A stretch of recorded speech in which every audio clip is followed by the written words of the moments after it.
COP16, mostrando su compromiso con la protección y conservación de la naturaleza del planeta. Hagamos juntos la diferencia. Celebremos nuestro país, nuestra diversidad y nuestro compromiso de hacer paz con la naturaleza. Colombia, unidos por la COP16.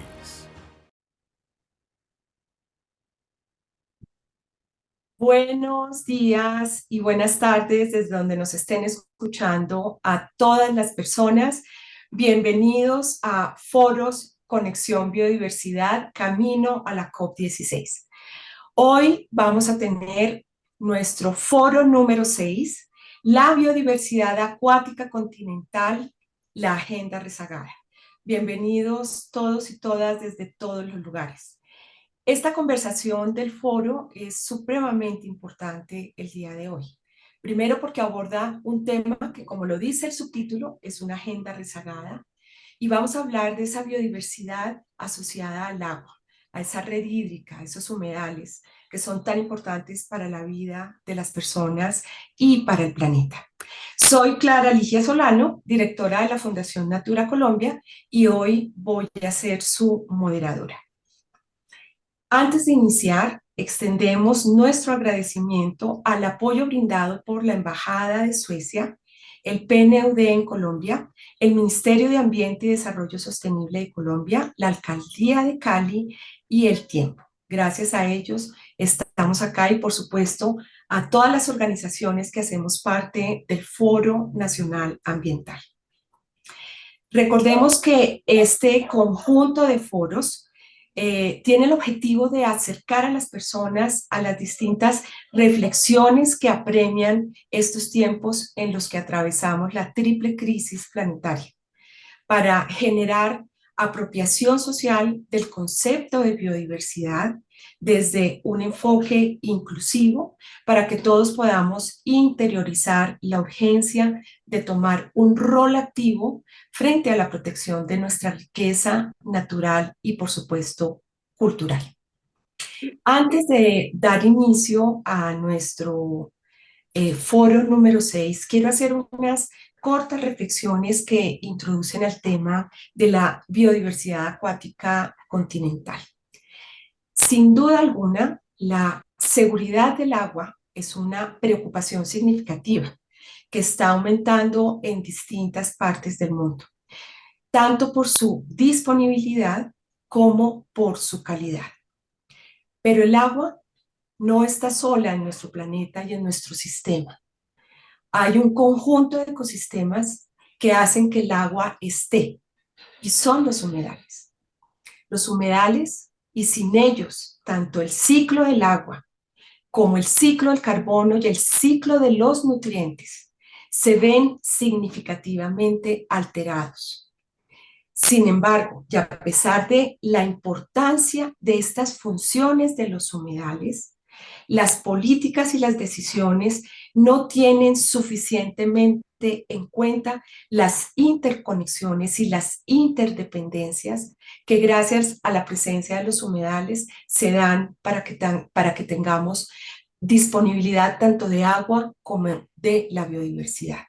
Les quiero compartir, antes de introducir a nuestra conferencista principal, dos reflexiones que fueron publicadas en el informe de la economía de los ecosistemas y la biodiversidad relativa al agua y los humedales, publicada por un conjunto de organizaciones, entre ellos la Convención sobre Humedales de Importancia Internacional, llamada la Convención Ramsar. Marta seguramente nos va a hablar de esto más adelante, que es un tratado intergubernamental que ofrece el marco para la acción nacional y la cooperación internacional en relación con la conservación de los humedales y los recursos asociados. Estas dos reflexiones para avivar nuestra conversación de este foro son las siguientes. Primero, los humedales constituyen una infraestructura natural que puede contribuir a alcanzar diversos objetivos de política.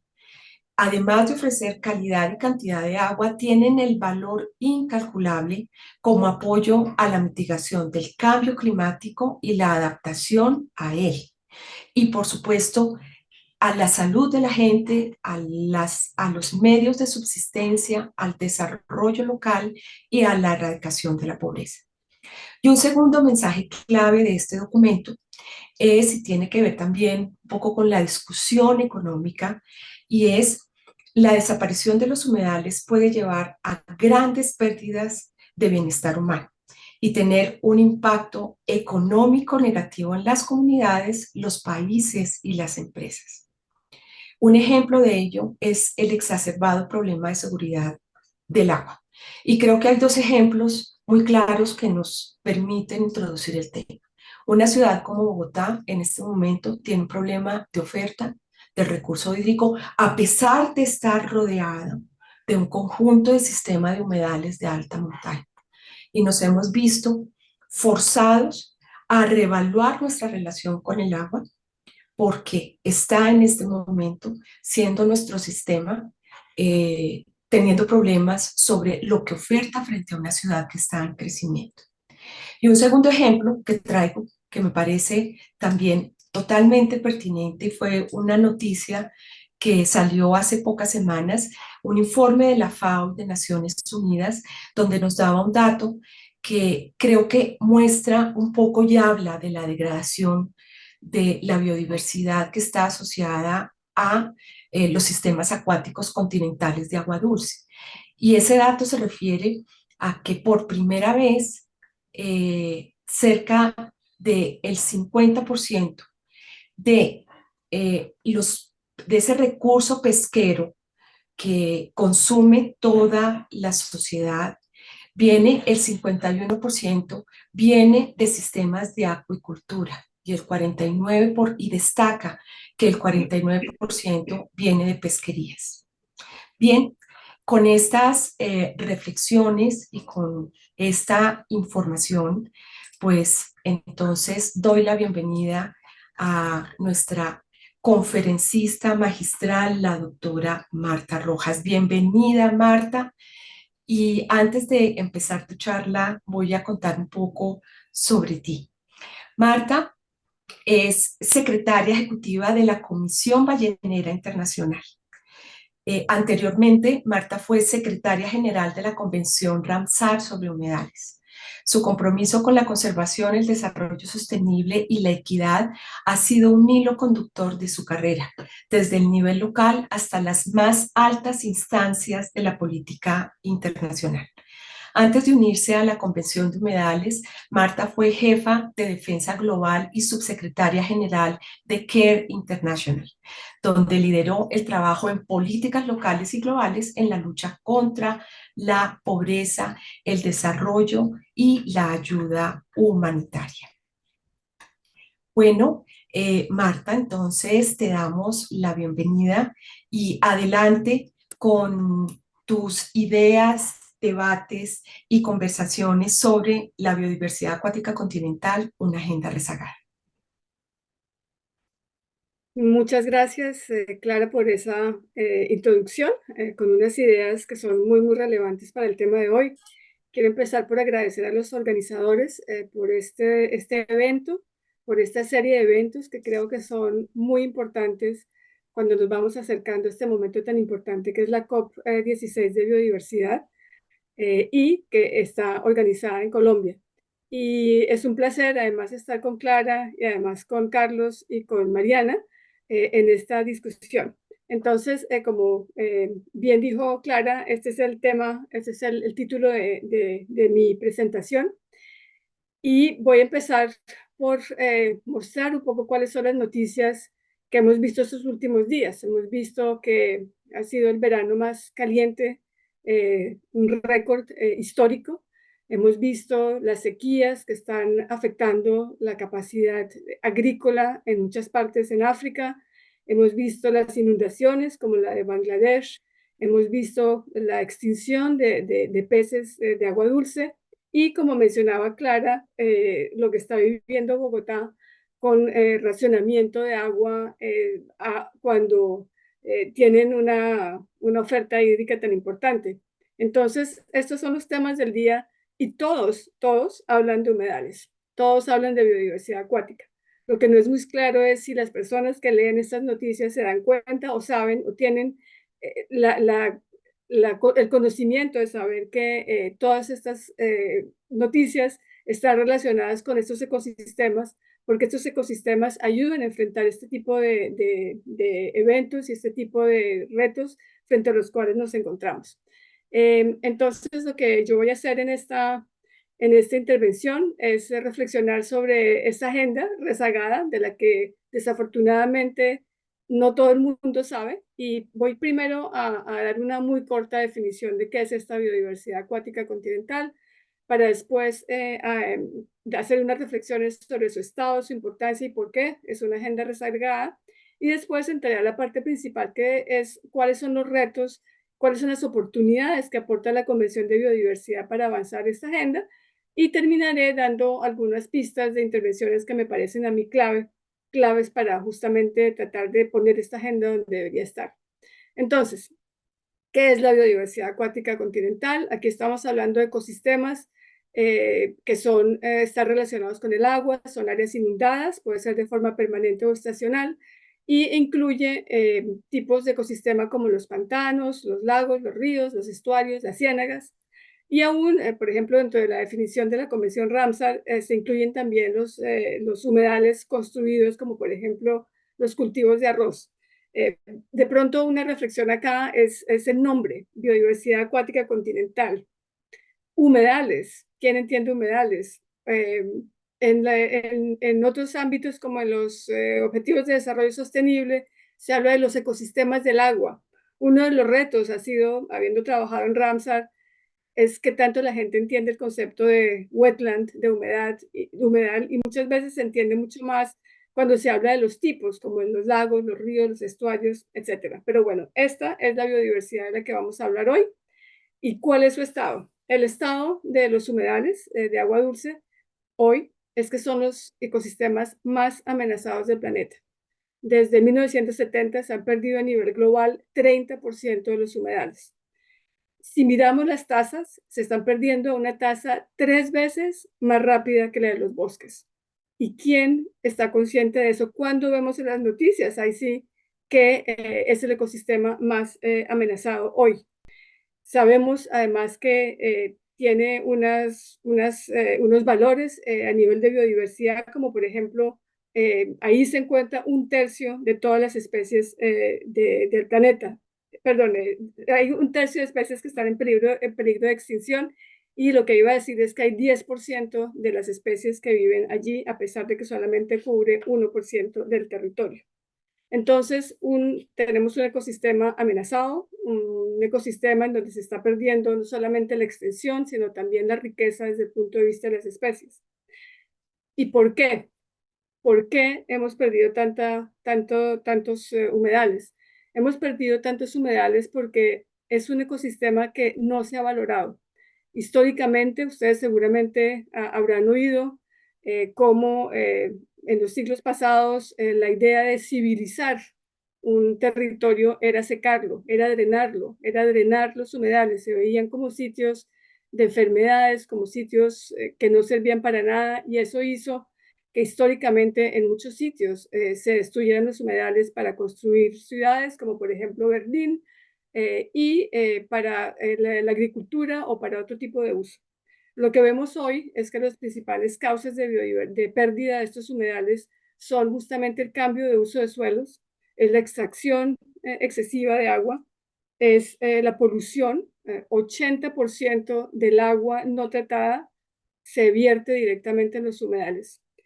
Si pensamos, por ejemplo, en plásticos, de lo que se habla mucho a nivel de los océanos, la mayor parte vienen justamente de estos ecosistemas.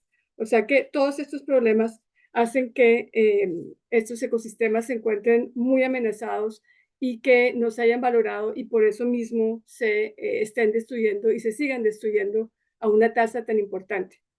Sin embargo, lo que se ha visto a través de los años es que son unos ecosistemas que, como decía Clara, tienen unas funciones esenciales, fundamentales, dan unos servicios que son tanto ecológicos, como el ciclo del agua, como el ciclo del carbono, También tienen servicios económicos, de ahí es que sacamos el agua que consumimos, de ahí es que sale, se usa para energía, etcétera. Entonces, quisiera detenerme un momento en este tipo de servicios tan importantes que presta, porque ahí es donde podemos ver que cuando se pierden estos ecosistemas, el impacto, las implicaciones para la sociedad son gigantescos. Y obviamente el primero que viene a la mente es justamente el agua. Entonces los humedales tienen una función muy importante dentro del ciclo del agua. Si miramos de dónde se extrae la mayor parte del agua que consumimos o que se utiliza para riego, es de los humedales. Los humedales funcionan también como esponjas que retienen el agua y la liberan de una forma muy suave, y eso hace que, por ejemplo, sean muy importantes para evitar inundaciones, para evitar sequías. También son muy importantes porque purifican y filtran contaminantes y aún metales pesados, y en muchos sitios se pueden utilizar para ayudar a mejorar o a mantener la calidad del agua. Y esto es particularmente importante cuando pensamos en la agenda del agua. El agua, creo que nadie puede decir que el agua no es importante. Sin embargo, es un recurso extremadamente escaso. Menos de 1% del agua del planeta es agua dulce y es agua utilizable. Y cuando miramos cómo se está utilizando más allá de la capacidad del sistema hídrico de recargarse. La demanda de agua, el consumo de agua ha aumentado 6 veces durante los últimos 100 años. Y cuando uno piensa en las previsiones, dice, ahí se ve, digamos, como la importancia de tomar acciones urgentes. Y es que si pensamos en las estimaciones de aumento de la población para el 2050, se está pensando en 10 billones de personas, y esto requeriría 55% más de agua del que la estamos utilizando hoy.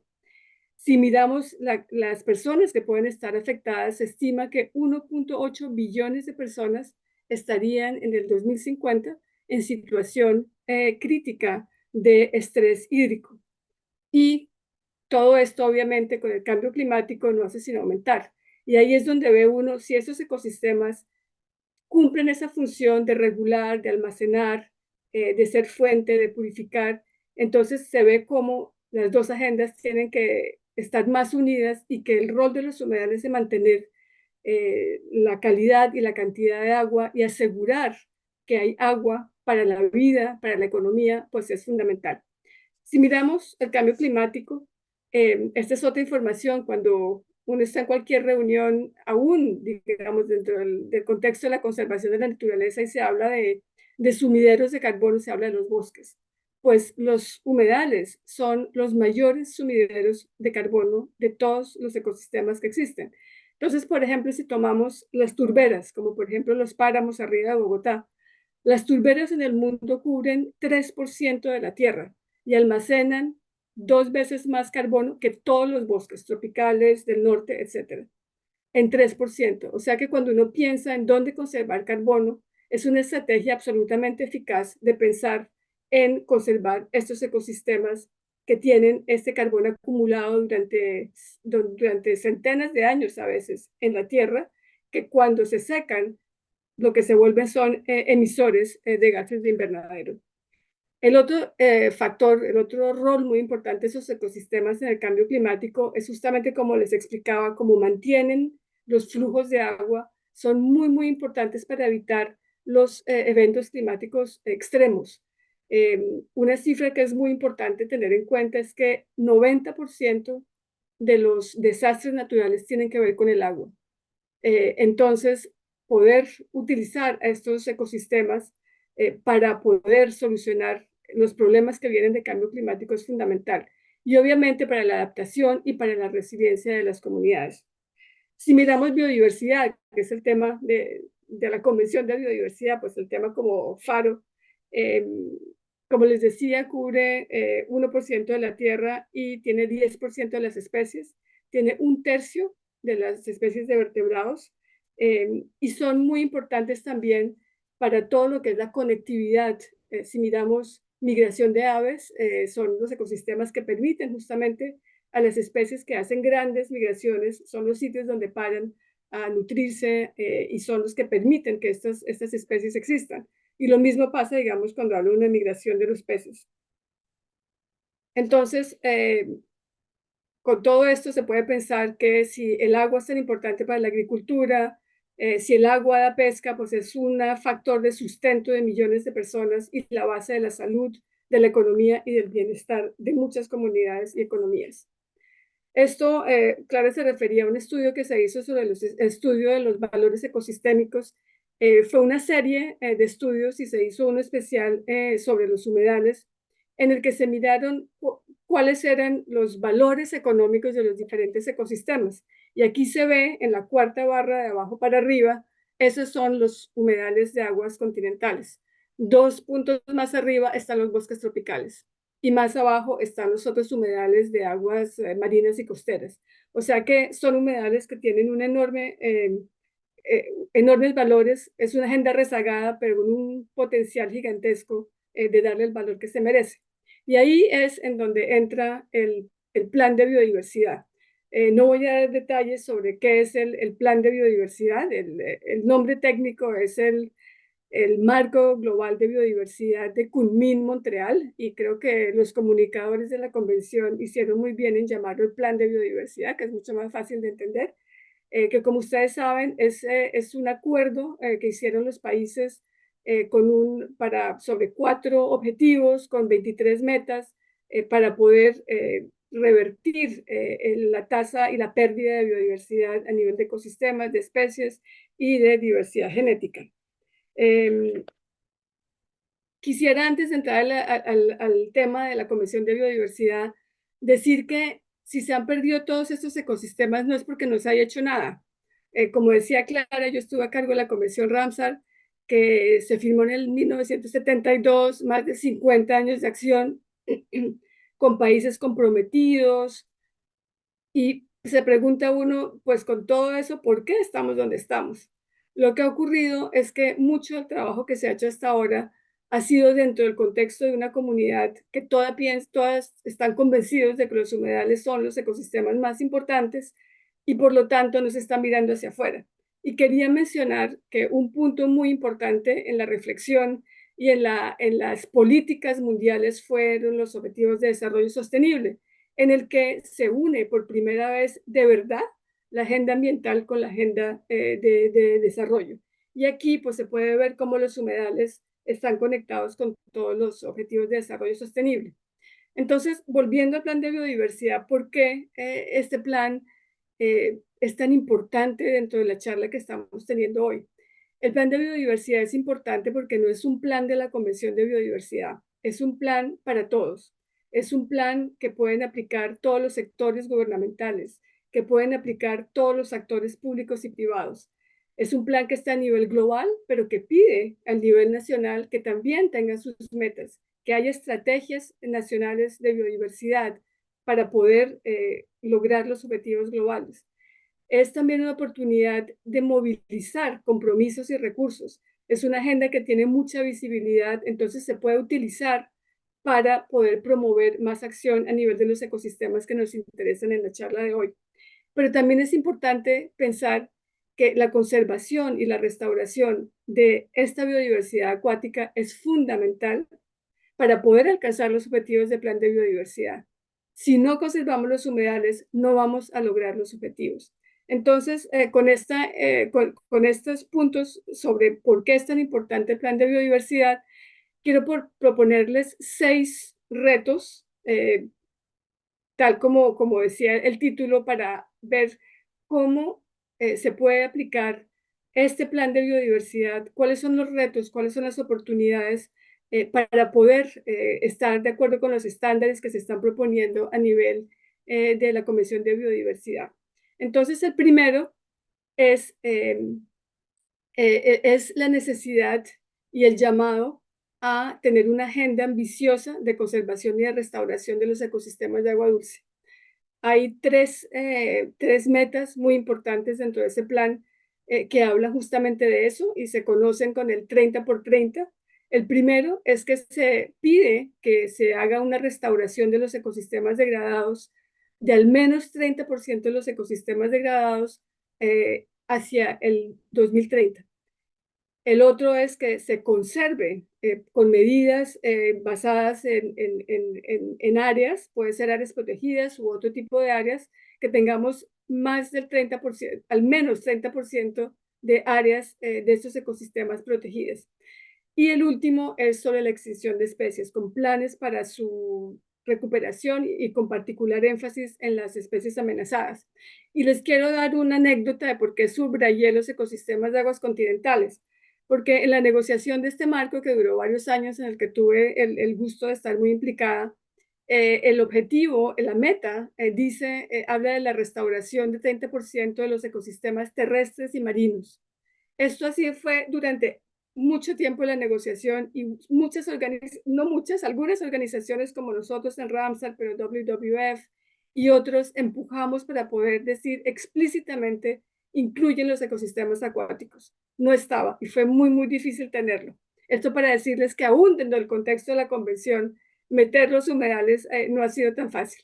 Entonces, este primer reto y esta primera oportunidad es que necesitamos sistemas representativos con manejo eficaz e inclusivo, ecosistemas de gobernanza inclusiva para poder alcanzar las metas de la Comisión.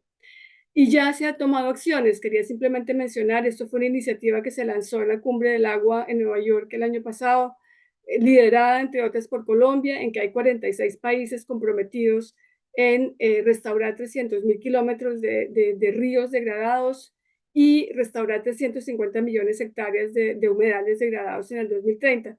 Es para decir cómo esto está estimulando ya una acción y es en ese sentido muy, muy importante. El segundo reto es tal vez uno de los más importantes y tal vez uno de los más difíciles, que es abordar las causas de la pérdida de humedales.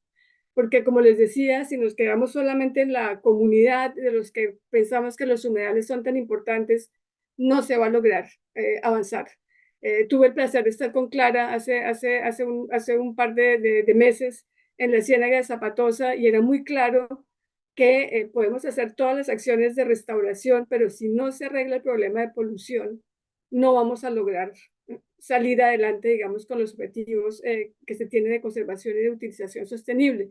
Lo mismo con los otros temas que les mencioné, que son las causas profundas y directas de la pérdida de humedales. En este sentido, lo que es fundamental acá es la relevancia, es cómo mostrar la relevancia de estos humedales y cómo tener una gobernanza que sea interinstitucional e intersectorial. Tenemos que poder trabajar con los otros sectores para poder lograr los objetivos del marco de biodiversidad. Hay buenas iniciativas, les quería mostrar muy rápidamente. Esto es un análisis que hace todos los años el Foro Económico Mundial, en que las empresas privadas establecen cuáles son los principales riesgos para los próximos 2 años y para los próximos 10 años. Y ha sido muy interesante ver cómo a medida que pasa el tiempo van subiendo lo que ven ustedes aquí en verde, son los temas que tienen que ver con medio ambiente, cambio climático, pérdida de biodiversidad. Las otras son como seguridad, ciberseguridad, problemas de economía, etcétera, y la agenda ambiental está entrando como riesgos que ellos tienen que manejar. El tercer punto es también fundamental, tal vez uno de los más importantes y también de los que son complicados, ha sido complicados, es cómo integrar los humedales dentro de la agenda de desarrollo. Y ahí es donde el tema de las soluciones basadas en la naturaleza es fundamental. Clara mencionó el tema de las infraestructuras verdes, o sea, hay evidencia que muestra que para prevenir desastres es importante contar con esas infraestructuras verdes. Es muy interesante, por ejemplo, ver cómo en Europa se está haciendo restauración de ríos. Ustedes saben que en Europa los ríos se canalizaron y es cómo recuperar los meandros, porque la velocidad del agua en los ríos canalizados está haciendo que las inundaciones sean mucho más fuertes, etc. Entonces es cómo promover los valores y la relevancia de estos ecosistemas que sean útiles para este tipo de agendas de desarrollo que son fundamentales. El cuarto tema es la importancia de reforzar los datos y el monitoreo. Dentro de la Convención Ramsar hay medidas para hacer inventarios de humedales y logramos que esos inventarios y ese reporte que hacen los países sirva también para el Objetivo de Desarrollo Sostenible y ojalá también para el marco de biodiversidad. Pero quería también decirles que es importante tener datos sobre los impactos de las acciones que son negativas. Y ahí hay también cosas importantes como trabajo que se está haciendo en un grupo que se llama el Task Force on Nature Related Disclosures, que son, se elaboraron unos criterios, esto se usa ya en cambio climático, para que las corporaciones, para las que el sector privado pueda reportar cuáles son los riesgos que sus operaciones tienen para la biodiversidad. Y en junio de este año ya hay 416 compañías que están reportando sobre ese tipo de impactos. El quinto es promover la implementación en el terreno. Es tener marcos legales, es tener políticas públicas que estén alineadas con estos objetivos de la Convención. Es incrementar las inversiones y hay buenas perspectivas, digamos, el GEF, que es el Fondo Global de Biodiversidad, ha incrementado su portafolio de biodiversidad ahora con un nuevo fondo y leía yo que desde que se aprobó el marco de Kunming-Montreal, ya se han aprobado 2.7 billones de recursos que vienen del GEF y de la contraparte que se pone. O sea que hay posibilidades de aumentar y es importante aumentar las inversiones.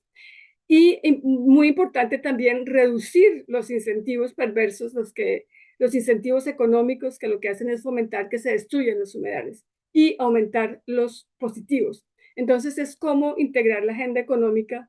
Clara mencionó este estudio que también yo mencioné rápidamente, que se hizo con la Convención Ramsar, y quería simplemente decirles dos palabras de una iniciativa en la que tengo el gusto de participar, que es la Comisión Global sobre la Economía del Agua. Esta es una comisión que se creó para hacer un reporte sobre la economía del agua, justamente siguiendo el ejemplo del reporte que hizo el economista Stern sobre cambio climático y el economista Dasgupta sobre biodiversidad, para mostrar cuál es la nueva economía del agua. Ahí se está hablando mucho del ciclo del agua, tanto del agua azul, que es el agua de la que estamos hablando en los ríos, pero también del agua verde, que es la que sale de la evapotranspiración y entra en la humedad de los suelos. Sé que en uno de los foros anteriores estuvo Carlos Nobre, que ha trabajado mucho sobre eso. Y lo que es interesante de este estudio que vamos a publicar ahorita en octubre es que de todo ese análisis económico se identificaron 5 líneas de acción innovadoras y una es la conservación y la restauración de los ecosistemas. Obviamente después hay medidas económicas como el precio del agua, como, bueno, todas las medidas económicas que pueden considerar, digamos, en el contexto de un estudio sobre la economía, pero me parece que es un buen ejemplo de cómo integrar los humedales dentro de este tipo de agendas económicas. Y el último es la importancia de integrar, de la participación, de trabajar con la gente, de empoderar, de crear las capacidades. Como ven, en toda mi presentación puse cuáles son las metas correspondientes del plan de biodiversidad. Y esto es muy importante porque obviamente esto no se puede trabajar si no es para las comunidades y con las comunidades. En ese sentido es importante pensar en las comunidades locales, pero también en el sector privado, también en otros sectores, porque es una agenda en que tenemos que integrar a los diferentes actores para poder tener éxito. Y por eso puse como punto final la importancia de darle mayor visibilidad a esta agenda, de sensibilizar sobre los valores y por qué es tan importante. Para darles un ejemplo, cuando estaba en Ramsar tuve también el gusto y eso fue también por eso lo puse aquí, fue una iniciativa de Colombia, de sacar una resolución que aprobó la Conferencia de las Partes sobre género y humedales. Y desarrollamos unas guías de cómo integrar el género en el trabajo de la convención. Entonces, son este tipo de lograr que sea una agenda inclusiva, participativa, es fundamental. Entonces, para terminar, acciones claves. En mi presentación les he hablado de la importancia y de cómo esta biodiversidad acuática es crítica y de cómo da soluciones a los desafíos que tenemos hoy. Y me parece que hay cuatro acciones que son fundamentales para poder, que debemos tomar. La primera es justamente promover y tener mayor evidencia sobre los valores de los humedales. Gran parte de la dificultad de por qué ha sido una agenda rezagada es porque no hemos logrado mostrar que son fundamentales y que de eso depende la economía y que de eso depende la vida. O sea, sin agua, sin humedales no hay agua y sin agua no hay vida. El segundo es la importancia de integrarlos en el centro de la agenda y de las políticas de desarrollo. Ya di varios ejemplos y Clara habló también de eso, de cómo mostrar que son soluciones, de que no, es un win-win, se gana por los dos lados. Hace sentido económicamente utilizar estos ecosistemas para poder manejar los desastres y para manejar el cambio climático, por ejemplo. El tercero es cómo promover la implementación práctica en el terreno, cuáles son los instrumentos. Obviamente hay muchos técnicos, digamos, desde el punto de vista de la conservación, pero es muy importante también tener instrumentos económicos y a nivel de inversiones. Y el cuarto es la importancia de empoderar a las comunidades y los actores. Entonces, el plan de biodiversidad es un marco movilizador que nos da oportunidades de utilizarlo y debemos utilizarlo para promover la conservación de estos ecosistemas, pero también para mostrar que la realización de la agenda de biodiversidad, de toda la agenda de biodiversidad, depende de que esta agenda de biodiversidad acuática ya no esté más rezagada. Muchas gracias. Marta, muchísimas gracias por esta presentación magistral que nos permite entrar a fondo en las distintas reflexiones que debemos generar ahorita con nuestros dos, en unos momentos, con nuestros dos comentaristas. Antes de pasar a ello, yo hago un resumen corto de algunos elementos que creo son fundamentales para que todos nuestros oyentes tomen nota. Los datos al inicio de tu presentación son realmente reveladores, ¿no es cierto? Ecosistemas, el ecosistema más amenazado, el conjunto de ecosistemas más amenazados son los ecosistemas de humedales. El que los humedales tengan una tasa 3 veces más rápida de pérdida que ecosistemas de bosque es multiciente y es además extremadamente grave. Y hago la reflexión rápida de que no es noticia la pérdida de los bosques y efectivamente lo es, pero nunca es noticia y tal vez es un llamado y lo conecto con una de tus 6 puntos claves y retos que tenemos que tener herramientas de monitoreo que nos dejen ver de manera más contundente esta pérdida, ¿no es cierto? Y nos dejen ver, medir y monitorear para poder socializar, contar y, por supuesto, entender la gravedad de esta pérdida. Por otro lado, recojo de tu presentación la necesidad de movilizar los recursos, los compromisos en los distintos niveles de los gobiernos, en la agenda internacional que ya existe, pero que es necesario hacer una mayor articulación de la agenda alrededor de estos sistemas de gran importancia.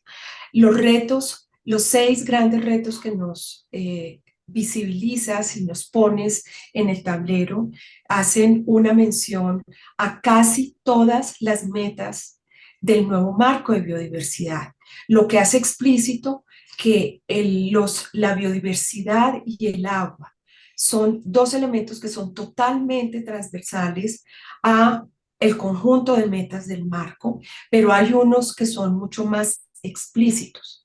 Y en este sentido tengo varias reflexiones, dado que estamos rumbo a la COP16. Pareciera que, que las metas tengan tan explícitos temas que los que trabajamos en medio ambiente, tal vez uno empieza a decir, he trabajado en esto, he promovido esto, he hecho esto, pero pareciera que los resultados no son tan tangibles, los resultados no son tan evidentes, los avances en ir y en cubrir las necesidades asociadas a la degradación, a valorizar, a conectar desarrollo con la biodiversidad acuática y todos sus servicios, pareciera que no fuera, digamos, tan efectivo. Y voy dejando algunas reflexiones que vamos a retomar en nuestra próxima conversación después de escuchar a los comentaristas. Es porque, a pesar de ser una agenda que existe hace tanto tiempo, de tener retos tan explícitos, avanzamos tan lentamente y es, digamos, un tema de la mayor urgencia, a pesar de lo vital que es la conservación de los sistemas de humedales y del ciclo del agua alrededor de ellos. Eh, las, Tu última diapositiva yo creo que nos da elementos también para profundizar en nuestra conversación más adelante. Eh, el revalorizar esos sistemas que están ahí, que somos usuarios permanentes, día a día, segundo a segundo. Cualquier persona, cualquier sistema económico, ¿por qué no está incluido como parte de nuestro core? Estemos de donde estemos, seamos una empresa cementera, seamos una madre cabeza de familia, una lideresa, una comunidad, ¿por qué no se centra y se valoriza lo suficientemente? Creo que es un tema muy importante de reflexión. Y cierro con un comentario y tomo tus palabras. La COP16, las metas y este nuevo marco debe ser un marco movilizador y que teja nuevas relaciones y que teja nuevos retos de manera rápida y contundente para cambiar esta trayectoria que tenemos en este momento, que es una trayectoria negativa, es una trayectoria de extinción de biodiversidad, de degradación, de no valorización de un sistema del cual dependemos. Ahí dejo, muchísimas gracias Marta por tu charla, ya volvemos y bueno, doy la bienvenida a nuestros dos comentaristas. Inicio con Carlos Rodríguez, quien le doy la palabra, pero antes voy a hacer una corta presentación de Carlos. Carlos es biólogo en la Universidad de los Andes con una maestría en Planificación de Desarrollo Regional y Urbano del Centro Interdisciplinario de Estudios sobre Desarrollo CIDER de la Universidad de los Andes y con un doctorado en Ciencias Naturales de la Universidad de Ámsterdam. Desde 1981 trabaja en la Amazonía colombiana en temas de conocimiento tradicional y gestión de bosques tropicales por comunidades indígenas. Junto a su esposa, la antropóloga María Clara Vanderhamen, han publicado artículos y libros sobre la gestión de recursos naturales con énfasis en la fauna silvestre y la pesca artesanal. También está desarrollando el Museo de la Madera o Museo del Bosque Tropical para enseñar sobre la selva. Carlos es actualmente director de Tropenbos Colombia, una organización no gubernamental, integrante de la Alianza del Foro Nacional Ambiental. Carlos, bienvenido y adelante con tus comentarios y conocimiento. Muchísimas gracias, Clara, y muchísimas gracias por invitarme a participar de este foro con estos personajes maravillosos, que las conozco a todas. Lógicamente, lo que leíste de la googleada es cierto, y seguimos trabajando el tema de conocimientos tradicionales y participación comunitaria, sobre los que voy a centrar esta presentación.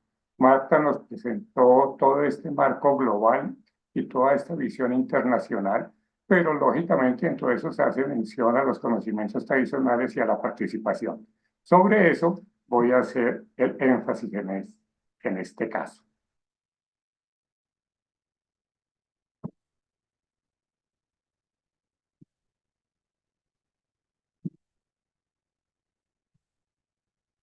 Bueno, ya se va a poner en eso. Uy, comenzó de atrás para adelante, pero no es grave. Por eso ya ven con qué termino. La, Cuando hablamos de los bosques, y me encanta también dentro de la presentación de Marta, uno no resalta el agua, pero del mundo indígena desde el principio claramente ha establecido la cuenca amazónica como un ecosistema de agua. Y es bosque, pero es agua. Y aquí comienzo con el árbol de la abundancia, que es a la vez el árbol río, el árbol anaconda o el árbol del agua. Y este es un mito primigenio interesantísimo, importantísimo, porque es conocer la cuenca, manejar la cuenca y manejar especialmente el agua en la cuenca. Pues el árbol nos muestra cuál es la estructura de ese árbol del agua, que corresponde básicamente a la estructura hídrica de toda la cuenca amazónica, toda esa cantidad de pequeñas quebradas, quebradones, ríos, hasta que se llega al gran río Amazonas, que es el tronco y la raíz de este árbol. El mito empieza diciendo que los seres creadores no querían dejar el agua en este mundo, pero algunos ancestros empezaron a tumbar el árbol que tenía el agua y tumbaron el primer árbol, y ese árbol se hundió en la tierra y creó el río subterráneo o el agua subterránea. Luego tumbaron otro árbol y ese árbol quedó colgado del cielo. Y este es importantísimo porque ese árbol que quedó colgado del cielo, primero tenía la raíz hacia el Océano Pacífico y luego dio la vuelta en el cielo y terminó cambiando de dirección y desembocando en el Océano Atlántico. Esto tiene muchísimo que ver con la paleoecología, cuando estaba el río Paleo Amazonas desembocado en el Pacífico y posteriormente ya cambió de dirección y se fue al Atlántico. Y ahí se generaron los ciclos de agua. Cuando el árbol quedó colgado, los indígenas los llaman el árbol que vuela o el río que vuela, que es el que también inspira estos conceptos que están trabajando los climatólogos a nivel global, como Carlos Nobre, que nos dio esa charla tan maravillosa en el foro antepasado. Y ese ciclo del agua depende del cuidado de ese mundo del árbol y sobre todo del río que vuela. El árbol también es la anaconda, y la anaconda es la que dio origen, pues así fluye el río Amazonas, y es la que da origen al río Amazonas también. Entonces, árbol río, árbol anaconda, árbol del agua, árbol de la abundancia, están todos integrados y de inmediato integran el río y el agua y el territorio y el suelo. Nosotros normalmente vemos estos mapas. Este es un mapa del departamento del Amazonas en el sur de Colombia, y siempre lo vemos en verde y siempre lo vemos como bosque, pero cuando uno hace red hídrica lo ve como agua. Esa es la importancia de ver también el bosque como agua. Por algo se llama bosque húmedo tropical y bosque muy húmedo tropical, pero ahí está claramente reflejado que es un ecosistema del agua. Y ese ecosistema del agua fue el que dio forma al territorio, fue el que le dio la forma al mundo. Primero se moldeó el agua y luego se moldeó la tierra. Y los indígenas tienen eso muy claro dentro de la historia geológica ancestral y han definido unos dueños ancestrales del mundo acuático. Y ese mundo acuático para ellos es de suma importancia, es primero que el mundo terrestre. Y eso me parece importantísimo porque este concepto ha permeado aún nuestro actual Plan Nacional de Desarrollo, que implica el ordenamiento alrededor del agua. Este es concepto que tienen también los indígenas, y quienes ordenan el territorio son los dueños espirituales. Ese concepto, si no lo tenemos nosotros muy claro, que se ubican en diferentes partes del territorio y corresponden a seres espirituales míticos, pero también a seres de la naturaleza. La anaconda, el caimán, la raya, que son los personajes que se encargan de mantener el orden de las relaciones ecológicas en un determinado lugar. Eso es básicamente el concepto de dueños espirituales. Y los indígenas conocen toda la biodiversidad, es decir, es impresionante. pues no puedo decir toda, pero conocen la biodiversidad de una manera impresionante.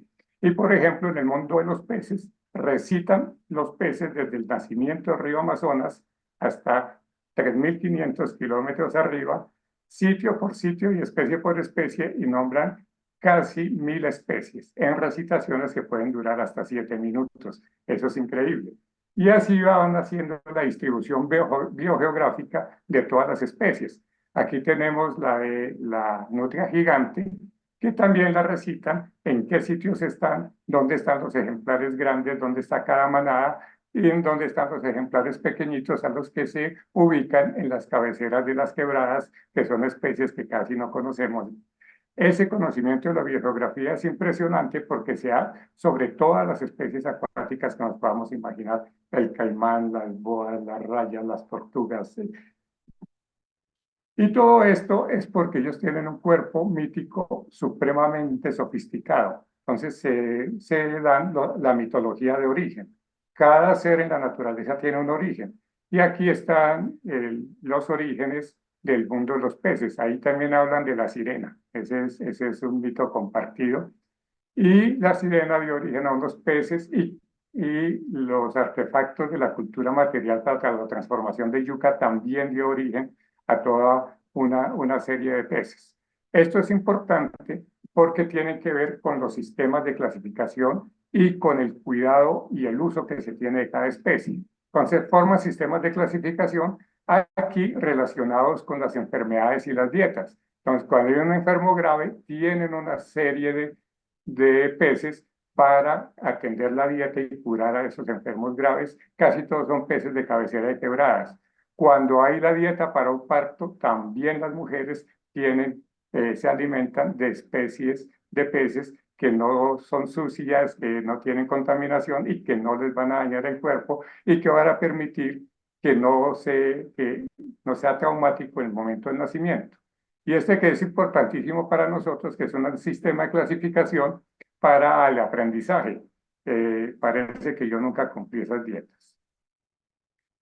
De igual manera, cuando se habla del diálogo de saberes, existen las taxonomías y los sistemas clasificatorios propios que los indígenas los tienen con una sofisticación similar a la que nosotros tenemos en la ciencia, en la academia, y agrupan los peces igual, los gimnótidos y cada una de las especies, carácidos, pimelóides, y los van agrupando de acuerdo con un conocimiento también asociado a la distribución, al consumo y a las enfermedades.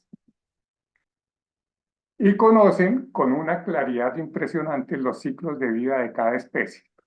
Esta es una imagen que realizó Confucio Hernández, es un indígena huitoto, en el que tiene toda una serie de ilustraciones sobre los ciclos de vida de los peces, en este caso es el sábalo, y los dibuja mes a mes y casi que semana a semana, porque se conocen los sitios de distribución, las áreas de reproducción y, lógicamente, los sitios de alimentación a lo largo del año. Y esa relación de las frutas y de la vegetación de orilla con los ríos y con los peces es fundamental, porque los peces se alimentan los peces lógicamente se alimentan de la vegetación de la orilla. Pero no solamente el conocimiento tradicional, el conocimiento mismo de los pescadores. En el conocimiento de los pescadores, aquí tenemos un trabajo de Luis Ángel Trujillo, que realizó las relaciones alimentarias de los grandes bagres en el río Caquetá y cuáles eran las especies que ellos consumían a lo largo del año y la interacción entre las 7 o 8 clases de grandes bagres. Ese proceso es impresionante. Y de allí logró establecer relaciones de los grandes bagres con más de 100 especies de peces, cuando en los estudios científicos y académicos teníamos solamente una relación con 17 especies. Ese conocimiento de un pescador local, que lógicamente alguien que dura 4 horas diarias en el río en 40 años, ha acumulado 50.000 horas de observación. Son observadores en detalle de todo lo que pasa en el río y por esa razón pudo recoger en esta publicación que se llama Piraíba esa relación de la dieta del gran bagre del Amazonas. Esa es un avance en el reconocimiento de los saberes locales y tradicionales porque fue Premio Nacional de Ciencias de la Fundación Alejandro Ángel Escobar en el 2018. Y ahí se empiezan a reconocer los saberes locales. Y esta imagen es solo para mostrar la sofisticación de ese saber desde los pescadores. Esta imagen recoge 24 especies que utilizan los pescadores para colocar en un espinel como presas para capturar los grandes bagres. 24 especies, desde las pequeñitas que tienen escama fina y se dañan pronto, hasta las que están en el fondo, que son las más carnudas, las más huesudas y las que tienen cuero grueso o escama gruesa y que no se dañan. Conocer 24 especies, eso es el manejo de la biodiversidad para poder ejercer la faena de pesca. Entonces, todo este conocimiento tiene que ser objeto de reconocimiento y de uso por la ciencia occidental y por la institucionalidad occidental. ¿Y esto en qué sentido? En que las comunidades con ese conocimiento pueden gestionar, administrar y conservar sus recursos pesqueros y sus ecosistemas acuáticos. Eso es fundamental porque la autoridad ambiental en general la tiene quien tiene el conocimiento y quien tiene la presencia. Y en la mayoría de casos nosotros hacemos gestión y ordenamiento pesquero sin conocer muy bien los recursos y sin tener presencia en el territorio. Entonces las comunidades aquí tienen un papel fundamental como socios activos del ordenamiento pesquero. Y en eso, por lo menos la legislación colombiana ha avanzado bastante en reconocer y avalar los acuerdos pesqueros de comunidades con resoluciones de las autoridades nacionales de pesca. Eso es un buen paso, pero aún nos falta más para convertir comunidades en gestoras ambientales de sus recursos. Otro aspecto que toca resaltar aquí son las legislaciones y las políticas que se emiten desde los niveles nacionales, que son muy importantes. Hay un avance aquí en la legislación que es impresionante. El río como sujeto de derechos.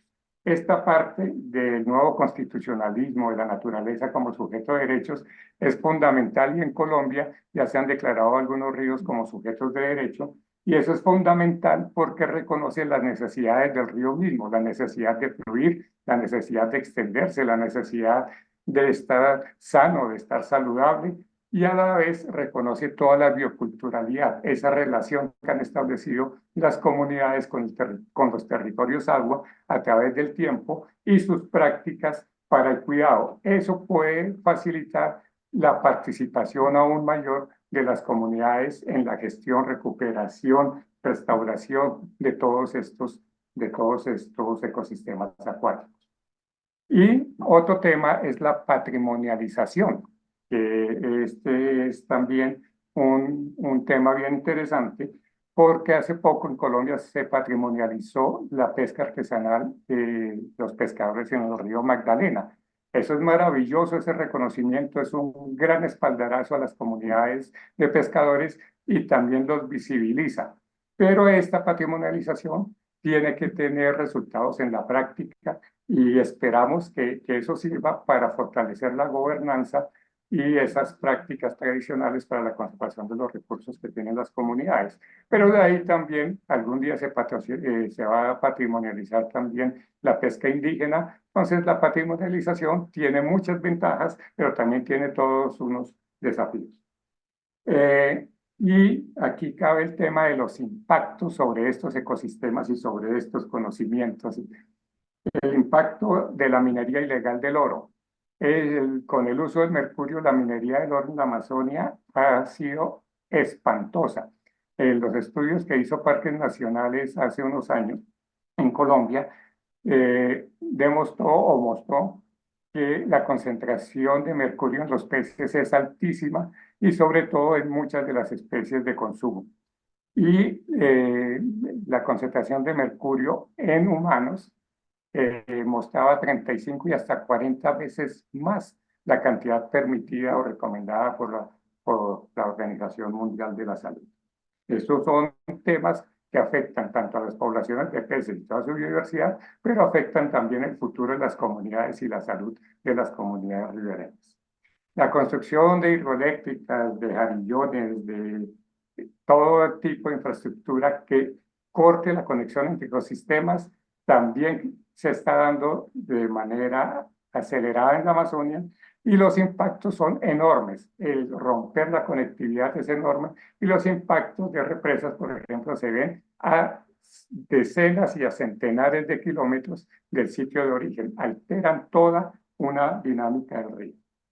El otro tema de impacto son la sobrepesca. Y la sobrepesca, pues ya se ha mencionado, ya lo mencionó Marta también, y hemos visto cómo las poblaciones de los grandes bagres en la Amazonia colombiana han disminuido desde hace 30 años hasta acá. Solamente está el 10% de la producción de hace 30 años. Eso son alarmas que tenemos que ir atendiendo. Y para terminar, hay un tema de especial interés para mí, es la introducción de especies en los ecosistemas acuáticos.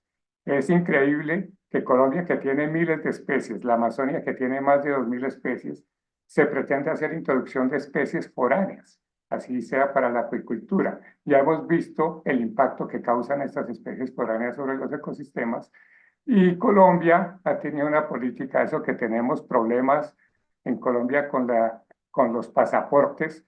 Se le ha dado pasaporte a muchas especies foráneas introducidas y se les han reconocido casi que como especies nacionales. Las hemos nacionalizado y se les ha dado estatus de especies domésticas. Entonces, eso necesita una regulación mucho más clara para que no altere esa diversidad y esa complejidad de los ecosistemas acuáticos que tenemos en el país. Y es clarísimo que cuando uno está hablando de esas especies introducidas, el país que no conoce la diversidad de sus recursos ícticos, justamente está condenado a estar criando pez basa. Eso es todo por el momento. Carlos, muchas gracias por este fluir a través del conocimiento, cómo fluye el agua, a través del conocimiento tradicional, del conocimiento indígena, del conocimiento de los pescadores. Yo creo que haces un complemento muy profundo a esa primera visión que Marta nos pone desde la importancia de los humedales a nivel internacional, desde los retos, pero tú conectas y de manera muy puntual cómo desde los territorios, entendiendo y reconociendo los otros sistemas de conocimiento, como son el conocimiento tradicional, el conocimiento de los pescadores, el conocimiento de las personas que viven, dependen y usan la biodiversidad de los sistemas, como su conocimiento, la precisión de este conocimiento, ¿no es cierto?, con respecto al cuidado, al uso, a la taxonomía, a la distribución de estas especies, a las relaciones ecológicas que se muestran a través de qué comen, de su dieta, de su forma de reproducción, de cómo migran a través de estos flujos y estas redes de agua que son los humedales, pues nos dejas ver cómo ese conocimiento y esa relación íntima entre el ser humano y la biodiversidad, esa conexión profunda que también está arraigada en lo cultural, en las creencias, en sus mitos, cómo permiten que se pueda dar un conocimiento, este conocimiento permite que se pueda dar un manejo y una gestión mucho más adecuada de los recursos. Creo que pones al final dos temas que no fueron abordados al principio y que son fundamentales, definitivamente, el reconocimiento y la gestión de la gobernanza como como una opción fundamental para el manejo y la gestión de los recursos de los humedales, lo importante que es resaltarlo, y profundizar y darle la oportunidad a las comunidades locales que son totalmente dependientes de los recursos, esa oportunidad de manejo, de monitoreo, de reconocer el conocimiento y valorar su conocimiento. Y segundo, el tema final que colocas, que está viviendo, yo creo que todos los países, pero en el caso de Colombia es un tema de discusión permanente, la presencia de las especies invasoras que tienen un efecto realmente fatal en la extinción de especies, pero además en el modelo económico de la apicultura, que es el que tenemos que reevaluar y que revisar. Muchas gracias por esta presentación y doy paso a nuestra segunda comentarista, a la doctora Mariana Varese. Mariana es economista especializada en recursos naturales con más de 10 años de experiencia como investigadora en temas de conservación y manejo de recursos naturales en la Amazonía. Actualmente Mariana es la directora del programa Amazonía de WCS, una posición que involucra liderazgo programático de los programas de paisaje y proyectos regionales de la Amazonía andina, incluyendo Perú, Bolivia, Brasil, Colombia, Ecuador y Venezuela. También fue directora de WCS Perú y directora asistente del programa Latinoamérica y el Caribe. Antes de trabajar con WCS, Mariana fue consultora para evaluaciones ambientales y coordinadora de los programas de desarrollo en conservación internacional en Perú. Apreciada Mariana, bienvenida y adelante con tus comentarios, apreciaciones y contenidos. Buenas tardes. ¿Me escuchan bien? Te escuchamos muy bien. Adelante. Excelente. Estamos aquí en Belén con una situación de internet arriesgada, así que desde ya les agradezco su paciencia si algo nos pasa. Muchas gracias por la invitación y por la oportunidad de comentar sobre esta experiencia y los aprendizajes que hemos rescatado sobre estos años. Desde hace como 7 años yo coordino la Alianza Aguas Amazónicas, que es un esfuerzo colaborativo que hoy reúne a 29 organizaciones de distinto tipo con el fin de conservar y mantener la conectividad y la integridad de los ecosistemas amazónicos a escala de la cuenca entera. Antes de empezar a contarles del detalle, quería hacer un poco una reflexión sobre algo que va a ser como transversal a mi charla.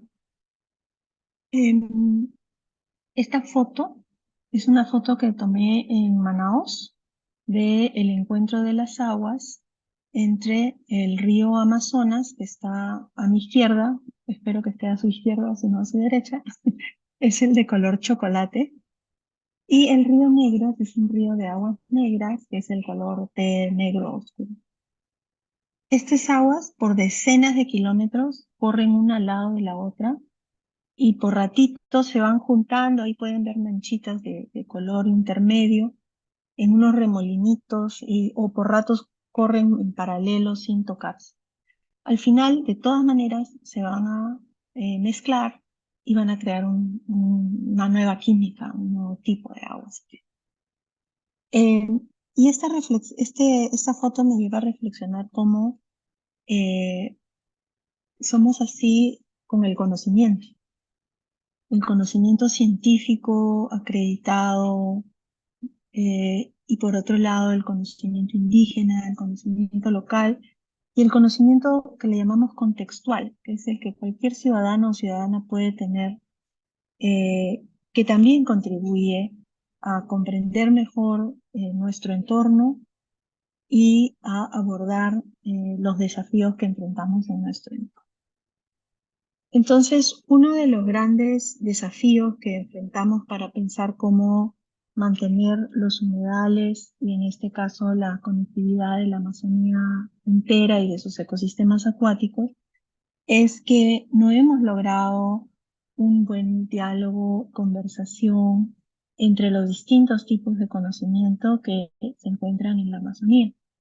Y ese es un desafío muy grande, porque en la medida en que ese diálogo y conversación, y no quiero decir integración, no se dé de manera horizontal, justa y abierta y con humildad y apertura, vamos a estar remando contracorriente contra una corriente aún más fuerte de la que ya estamos enfrentando en la Amazonía. La siguiente, por favor. Entonces, quiero usar la experiencia de la Alianza Aguas Amazónicas para contarles un poco cómo hemos ido avanzando y qué hemos ido aprendiendo en estos temas de tratar de conservar el ecosistema más grande y diverso, el ecosistema acuático más grande y diverso del mundo, que es la cuenca amazónica, y pensando que hay que hacerlo a distintas escalas.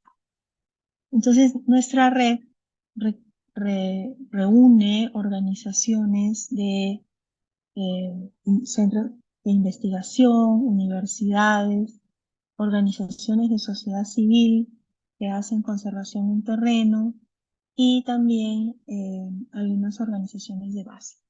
La siguiente, por favor.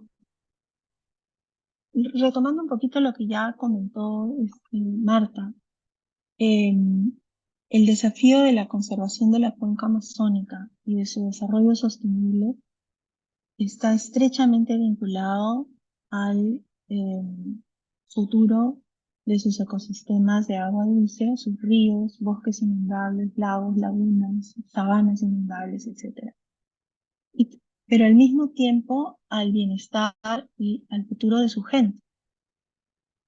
Esto también lo mencionó Marta y Carlos, los dos, y es que aunque tradicionalmente el enfoque de conservación de biodiversidad ha sido fundamentalmente terrestre, ahora que por fin nos estamos enfocando un poco más en los ecosistemas acuáticos, resulta que la gran mayoría de los ríos, lagos, humedales, ecosistemas acuáticos están muy fuertemente poblados o transitados o utilizados por la gente.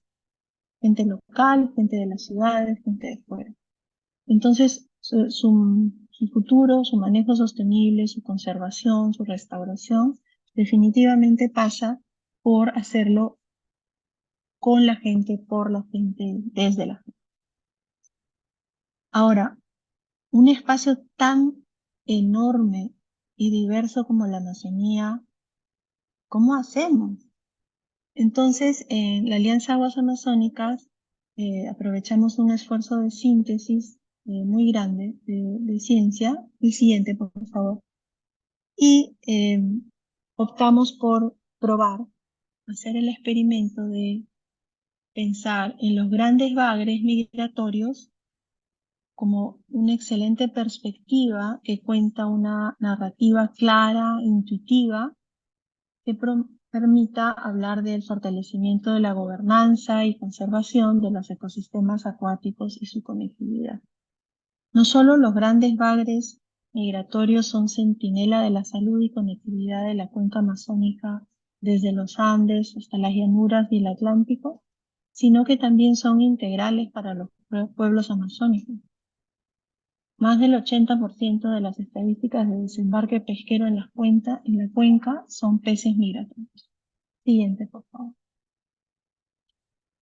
Aún con este grupo de especies que son los bagres migratorios que nos pueden ofrecer un hilo común conductor, tenemos el desafío de que la actividad de pesca en la cuenca amazónica es extremadamente diversa. Desde pesca industrial en el estuario amazónico hasta pesca con redes, con anzuelos, con trampas a lo largo de su ruta de migración y su rango de vida. La siguiente. Entonces, lo que hicimos fue otro experimento, que es trabajar juntos para generar una base de datos abierta pero segura de observaciones de peces en toda la cuenca. Y esto lo hicimos utilizando tecnología, pero sobre todo acuerdos de colaboración para conectar esfuerzos locales de monitoreo y manejo pesquero, que estemos dispuestos a compartir estos datos de manera abierta pero segura para generar una comprensión a escala de la cuenca. Y aquí estoy hablando solo de datos. Observé, pesqué esta especie de pez en este lugar, en este día, pesan tanto, etc. Muy sencillo. Ya hemos logrado acumular más de 100.000 registros con el apoyo de más de 700 participantes o cientistas ciudadanos e investigadores que cubren más de 3/4 de las subcuencas de la Amazonía. La siguiente, por favor.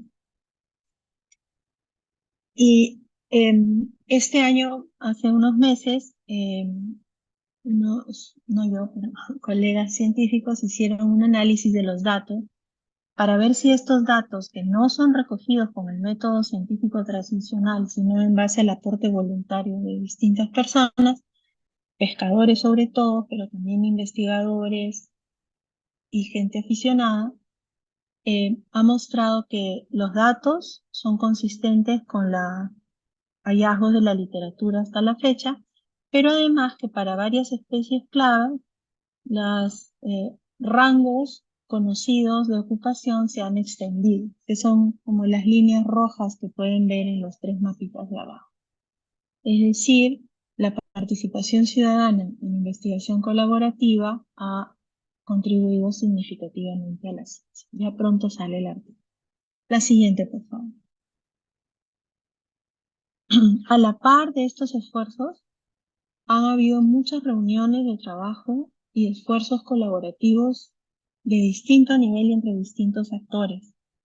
Y aquí he usado este slide para pensar que no solo se trata de la colecta de datos para que los científicos los analicen, sino que hay un conocimiento colectivo acumulado entre personas, pueblos indígenas, comunidades locales, pescadores y pescadoras, investigadores, gestores, de distintos sectores y distintas disciplinas. La siguiente, por favor. Y con este conocimiento acumulado ya hemos podido avanzar en hacer algunas recomendaciones y algunos aprendizajes que nos permiten empezar a actuar y movilizarnos sin tener que esperar a tener el artículo científico o los datos completamente validados. La evidencia es importante, pero la movilización que la colaboración generó también es importante, porque es una forma de movilizar, conectar y poner en práctica este conocimiento colectivo. Esta diapositiva muestra los principales temas priorizados por diálogos de saberes directamente entre pescadores que hemos estado realizando en los últimos años. Y eso también ha sido muy movilizador, porque es la realización de que uno forma parte de algo mucho más grande que su propia comunidad o su propia cuenca, y que lo que uno hace puede tener impacto y puede ser impactado desde afuera, con mucha fuerza. Y en este sentido los ríos y los peces migradores grafican eso de manera muy patente. A pesar de la diversidad en la cuenca, se han identificado varios temas comunes que se quieren trabajar desde las organizaciones de pescadores y organizaciones locales e indígenas a escala de la cuenca para movilizar el manejo sostenible de las pesquerías, pero también la conservación de los hábitats de estos importantes especies. La siguiente, por favor. Esta es una ecuación súper gruesa, pero un poco busca sintetizar nuestra experiencia de cómo combinando, dialogando entre síntesis científica y conocimiento indígena y local o tradicional, más manejo real, concreto, en terreno, y mecanismos de ciencia participativa combinados con monitoreo gubernamental, que todavía es necesario y incipiente, contribuyen a fortalecer la gobernanza y a informar políticas y decisiones a múltiples escalas. Un ejemplo reciente es que desde la Alianza Aguas Amazónicas, los diversos actores apoyamos la iniciativa de Brasil de incluir 2 especies de peces migradores en la Convención de Especies Migradoras, en su apéndice 2, que llama la cooperación internacional. Y con esto quiero llamar la atención sobre cómo tenemos que trabajarlo a múltiples escalas. La implementación en terreno de la que hablaba Marta tiene que ocurrir de manera articulada, coordinada, a veces en confrontación, desde lo local, lo subnacional, nacional, a escalas internacionales. Una sola vía nunca va a ser suficiente, hay que trabajar en todas. La siguiente, por favor. Y con esto termino. Quería resaltar tres cosas importantes. Uno es que es crítico reconocer los diversos conocimientos y promover su diálogo, su conversación de manera horizontal y justa. El segundo es lo que acabo de decir, que la colaboración y conexión a escala es sumamente importante. Si no se da, no se va a poder avanzar en nuestro afán de conservar la cuenca amazónica y sus ecosistemas actuales. Y esto es a nivel de datos, conocimientos acumulados, agendas de política y fortalecimiento de gobernanza.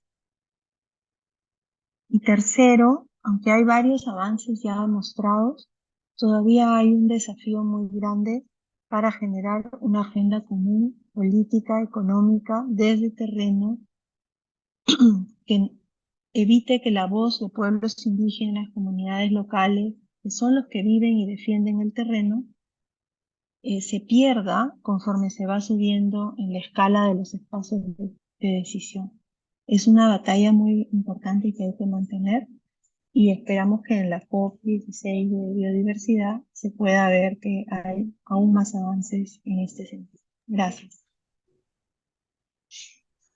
Gracias, Mariana, por esta presentación. Resalto, sé que me va a quedar corta, pero en aras del tiempo y para avanzar un poquito en el diálogo, varios temas.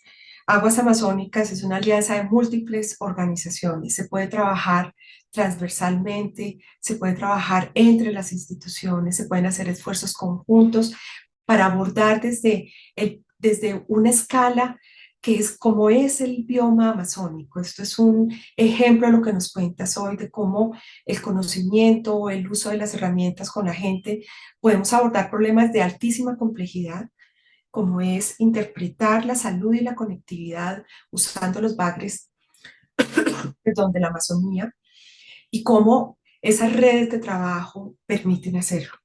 El comprender estas dinámicas en una cuenca tan grande, tan diversa, con distintos problemas y amenazas, y poder abordar, digamos, la pregunta alrededor de un recurso tan importante para la gente. Y finalizo con un elemento central que es novedoso en esta conversación, lo que tú llamas esa movilización de la comunidad, el que puedan tomar datos, el que tomen los datos, los compartan, y esta información lo que genera estos grupos humanos alrededor del río, y esa movilización de la comunidad nos lleva a la posibilidad de poner en práctica gestiones de uso y de conservación de un recurso tan importante como son el recurso pesquero amazónico. Muchísimas gracias, Mariana. Entonces,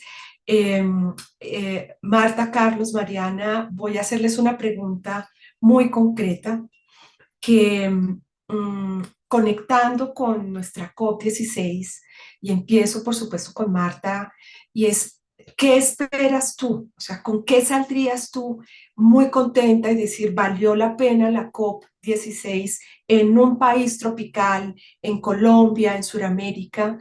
¿Qué esperarías tú con respecto a una evaluación, valoración, una decisión que salga de la COP16, que te pone a ti como una persona experta en temas acuáticos y de humedales continentales, contenta y feliz?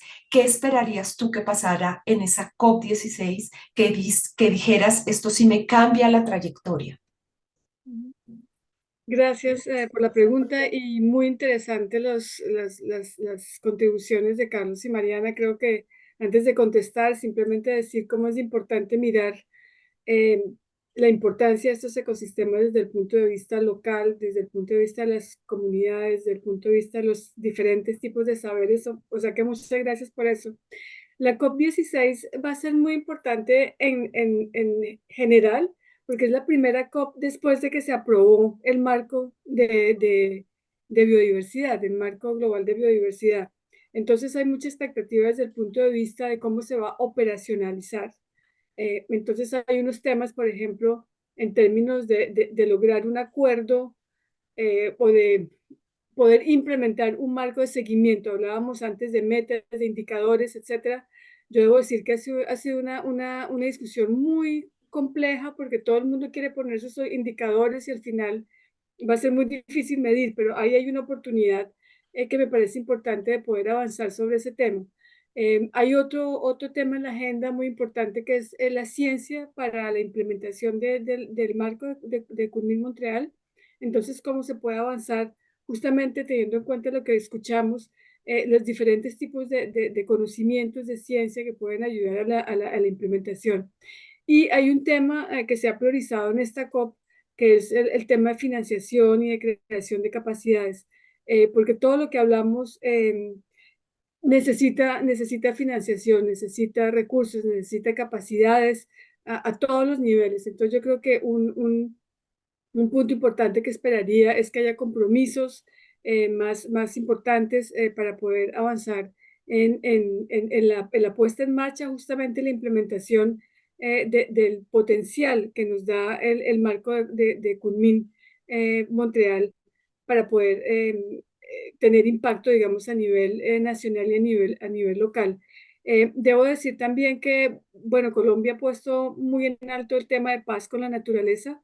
Ese es un tema que tiene mucho que ver con lo que estamos hablando, con el agua. Creo que de los ecosistemas que tienen más impacto a nivel de la paz son los ecosistemas del agua. Entonces, aunque es una agenda muy política, y debo decir que la agenda de los humedales está rezagada, pero la del agua también. Ojalá que se pueda avanzar en mostrar, digamos, cómo esos ecosistemas contribuyen también a la paz. Debo decir para terminar que la agenda es amplia y tiene esos temas generales que les mencioné de monitoreo, de ciencia, de implementación, de capacidades. También se escogieron unos temas específicos, por ejemplo, los océanos, que para el tema que estoy trabajando ahora es muy importante. Hay uno sobre conocimientos tradicionales, justamente, que podría ser interesante de ver cómo avanza y es importante para Colombia, con toda la experiencia que tiene y que escuchamos ahorita. No hay un tema sobre los ecosistemas de aguas continentales. Entonces, ojalá que en la definición de las próximas agendas, un buen resultado sería que se priorice para la próxima COP. Gracias, Marta. Hago la misma pregunta para Carlos y Mariana con una variante.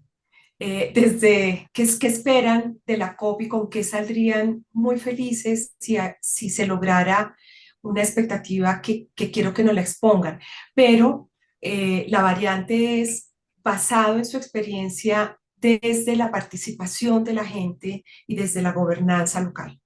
Adelante, Carlos. Gracias, Clara. Yo como soy monotemático solo hablo de la participación. Y en la participación, pues es clarísimo que esta COP me encanta porque también la han bautizado como la COP de la paz de la gente. Y que todo este periodo pre-COP está lleno de eventos de movilización social, cultural alrededor de la biodiversidad, pues eso es fabuloso, porque es también la agenda de la información. Digamos que este foro también hace parte de esa agenda de la información, pero todo el mundo ya está, ahí como decían en Cali, los están preparando para la COP y los están formando para la COP a los taxistas, a todo el mundo. Y pues eso es fundamental como movimiento social. Ya Mariana nos hablará más de toda esa participación y ciencia ciudadana que es maravillosa, pero aquí también es la expresión de las comunidades en la zona verde y que tengan la oportunidad de intercambiar, de mostrarse, de visibilizar los saberes, de ver las experiencias, de compartir saberes y generar también la agenda de intercambios porque si no la agenda política, digamos, se queda en el debate político, pero eso es la apropiación social de la agenda política, por así decirlo. Y en esto también visibilizar saberes tradicionales y que ojalá haya mucho evento cultural alrededor de los saberes locales y el diálogo de saberes es lo que yo espero que se dé. Y espera uno siempre que eso permee la zona azul y la toma de decisiones, porque sin duda alguna, cuando se está discutiendo en un ambiente en el que se muestran muchas más posibilidades y mucha apropiación social, eso va a incidir también en la zona de las negociaciones. Gracias, Carlos. Adelante, Mariana. Bueno, Ahí está, perfecto, te escuchamos.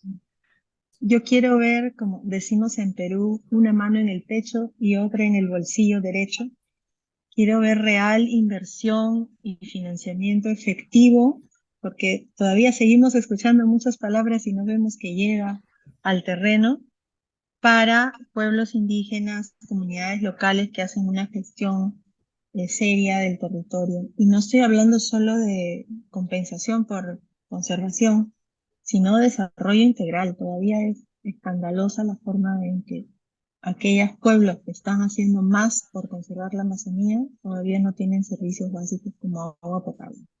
Entonces sí creo que hay que ahí ponerle mucho punch, mucha fuerza.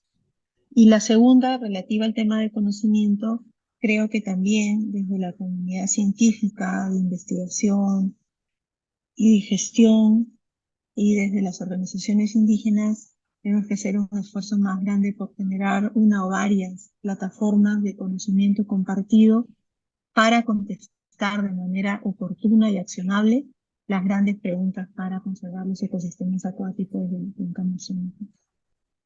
Y mi tercera personal es una moratoria a represas en la cuenca amazónica. Gracias, Mariana.